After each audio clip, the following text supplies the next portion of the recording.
Hello all, welcome back to Editorial Analysis and Answer Writing practice session at 9 p.m. Friends, if you are watching this video series for the first time, then please watch my intro video on this initiative to know how to participate in this answer writing program. It is open to all. The intro video is in the playlist, so you can watch. So today is the discussion session, feedback session for day 8 and day 9. So those friends who are watching this video for the first time, then if you haven't watched day 8, day 9 editorial discussion, please watch it.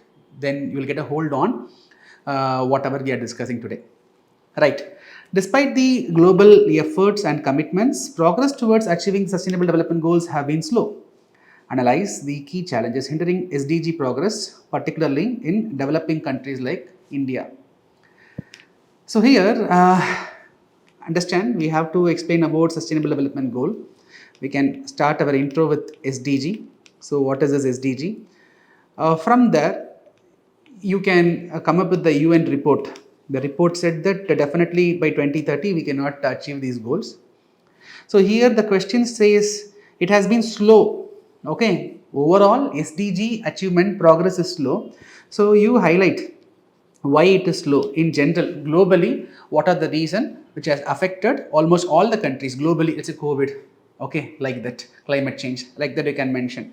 So mention why it was slow, and from there you take a lead, analyze the key challenges hindering the SDG progress, particularly in developing countries. So two parts is there. So why it is slow, that is one part we have to address, and particularly for developing countries, what is hindering this SDG progress. See, these reasons can also be the reason which is hindering the developing countries. Okay, I understand, but you have to slightly differentiate because of these global reasons 1, 2, 3, 4. Then specific to developing economies, along with the above, specific to developing economies, what are the hindering things that you are going to highlight. So start with sustainable development goals. You can go with the report, the UN report. Then you can talk about why it is slow.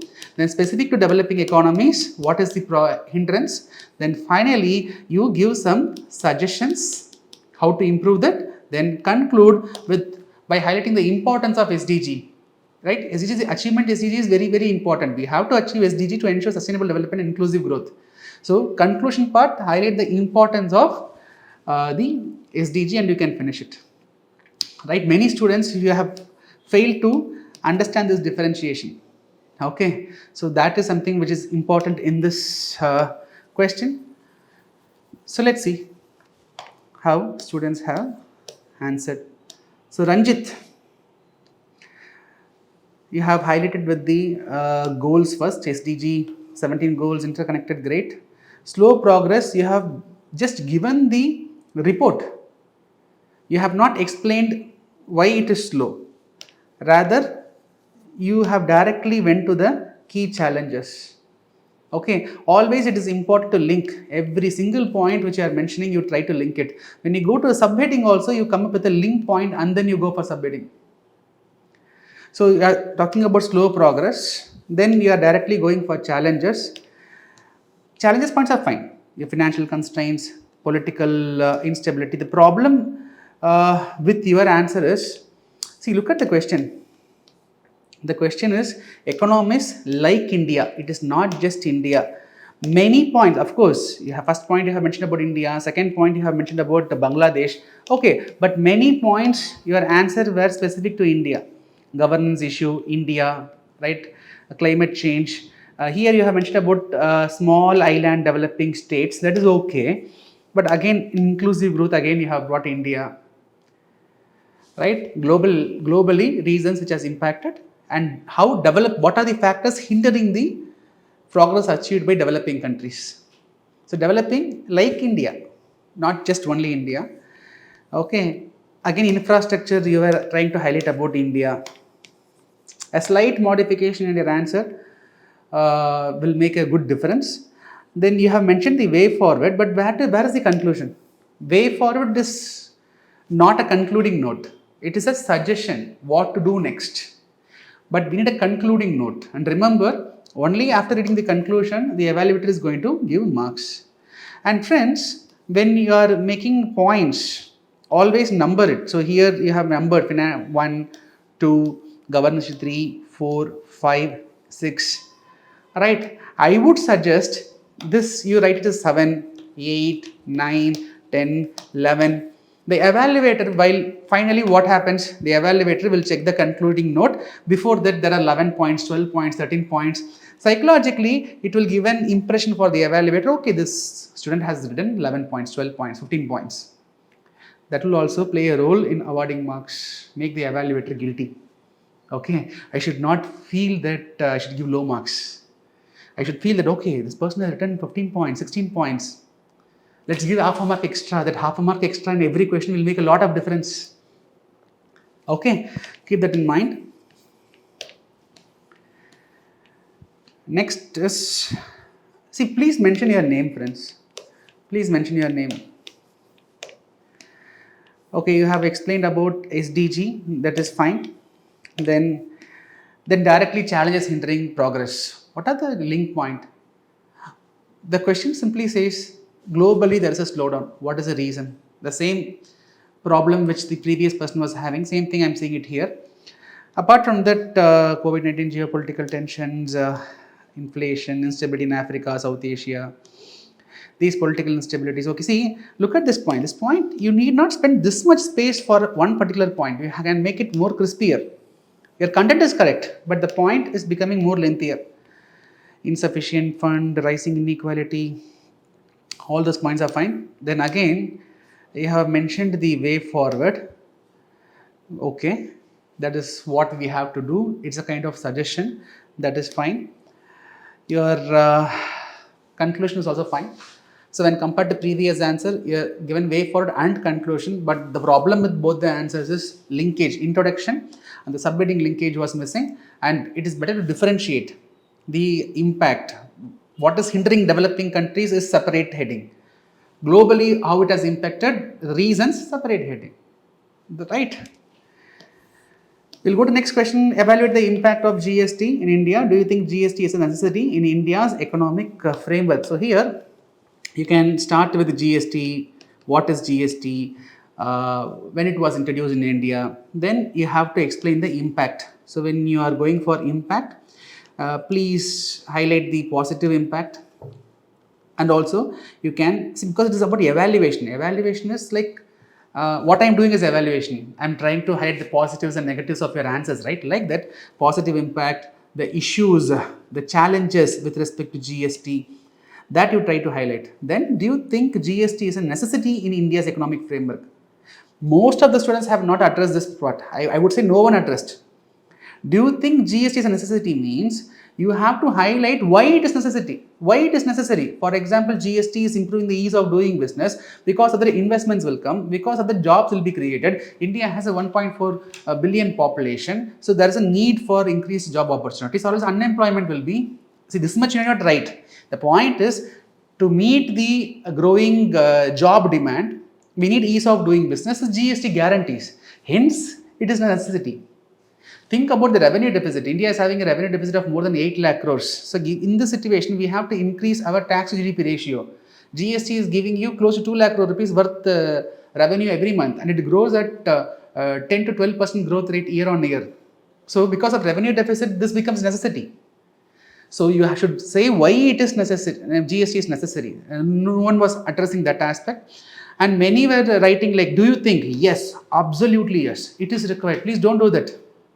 Don't do that. In the conclusion part, you can say, but don't say yes, no, I agree, I do not agree. Right? Your narration should convey that whether you are in agreement with the point or not. So you are highlighting the necessity. So when you are highlighting the necessity of GST, that itself proves that GST is important. And you can conclude GST is crucial for the economic development in India. It is helping in economic integration. It is improving the ease of doing business by addressing the issues. Some issues you can highlight in the, already you have highlighted the issues here, but one or two you can mention in the conclusion part. We have to address so that we are able to get the maximum benefit of GST impact. Like that you can conclude. So we will go through the answers. Dvaneshwar, Friends, please make the pointers very formal. Okay, it's better you go with 1, 2 only. Not every evaluator is encouraging this. And Dvaneshwar, you are using black color for your pointers, black color for side headings. Instead of this, use same color and underline the important points. That will make a lot of difference. Okay, in your entire answer, you have not underlined. So GST, yes, it was implemented in July. That is point is fine. Impacts of GST in India. Okay. See here, that's what I'm saying. Simplifying the process of business. Okay, facilitates. It removes the border taxes. Like that, GST has addressed cascading effects. So when you underline, it makes the evaluator's task more easier. Even if you would have done some mistakes in other areas, by focusing on the underlined part, maybe you will escape. Or else you are making me to read every single word. Okay. Whether GST is necessary in India, see, don't do this. An absolute yes. Please don't do this. This is because it's very much important. Okay, why it is important? You have not addressed that part. Why it is important? Why it is necessary? Okay. Then you went for issues. Highlight the issues and then say why it is necessary. So there is a problem in the structuring part. Okay. Issues, yes. Issues are fine. Sorry. Yes. These issues can be addressed by simplifying. And you should. Your conclusion is fine. The problem is in structuring, and you have not addressed the why it is necessary. That part has not been addressed. Okay. Apart from that, rest is fine. Then Gayatri. GST is a destination-based value-added tax levied in. Okay, introduced in 2017. Fine. Impacts. Okay. Single unified tax. See, you have underlined it. That makes it more easy for me to read and quickly understand. Removes the cascading. Low tax rate. In low tax rates and input tax rate system reduce tax burden. Okay. Tax base, efficiency, economic empowerment, boosted business. Considering the evolution of GST for Indian economic framework, continue with it, though it has some issues. Okay, issues, higher tax rate, profiteering, measures.